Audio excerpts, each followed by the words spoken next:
Saint Hilda, or Hild of Whitby, remembered 19th of November. Born in 614 in the kingdom of Northumbria, Hilda was a princess of the ruling royal household. Her father, the king, was poisoned when she was an infant, and her family fled the new regime. Her early life is littered with war, struggles for power, and dead kings. Hilda was eventually given a home by her uncle, who had retaken Northumbria. His new Christian wife arrived from Kent at the pagan Northumbrian court with her chaplain. At this time, Christianity was spreading across the country. Missions arrived from two different traditions, the Celtic Christians in Ireland and the Roman Christians in Italy. Hild was baptized into the Christian faith along with King Edwin in about 627. They were converted by Paulinus, who was part of the Roman mission led by St. Augustine. But Hild became more influenced by the teachings of the Irish monk Aidan, the Bishop of Lindisfarne. The king and his whole family, including 13-year-old Hild, were baptized on Easter Day in a quickly constructed wooden chapel near where York Minster stands today. From here her life continued as one characterized by war and uncertain dynastic struggle, until, at the age of 33, Hild answered the call of St. Aidan to become a nun. Initially she travelled south, with the intention of joining her sister in a convent in France. However, she was persuaded to return and build a community in her homeland. Hild became abbess of Hartlepool before founding the monastery of Whitby, later made famous in Bram Stoker's Dracula.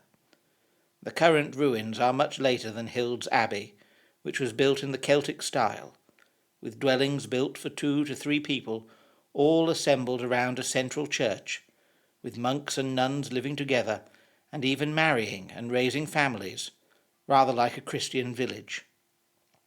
All who lived at Hild's abbey had to engage in acts of charity and study the Bible daily. All goods were held in common, and the community was renowned in her lifetime as a place where peace and charity abounded.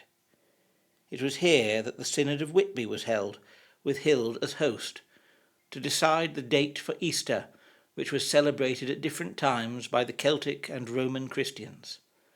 Hild appears to have taken the side of the Celts, but Oswy, the Northumbrian king, ruled in favour of the Roman tradition, signalling a landmark moment in the history of English Christianity. Hild was renowned for charity, learning, and kindness. She took in people from any rank or position to live and work in her monastery.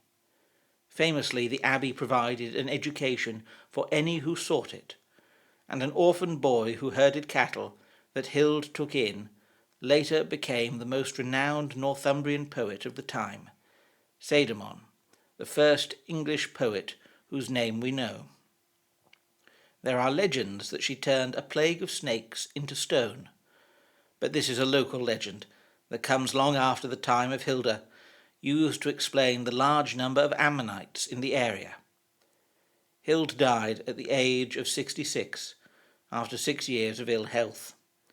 It is said that the bells of the abbey tolled themselves on her death, and that birds to this day tip their wings in honour of Hild as they fly over the abbey ruins. When she died, a nun at a nearby monastery reported a vision she had received in her dreams, in which she saw the roof of her dwelling lifted off, and Hilda's soul ascending to heaven. When monks arrived at this community with news of Hilda's death, they found the religious there already chanting psalms and praying for her soul. For a Saxon saint, there are remarkably few legends of miracles attached to her. Instead, she was, and is, a popular saint who is revered for, in a time of war and vicious uncertainty, creating a tolerant and kind community.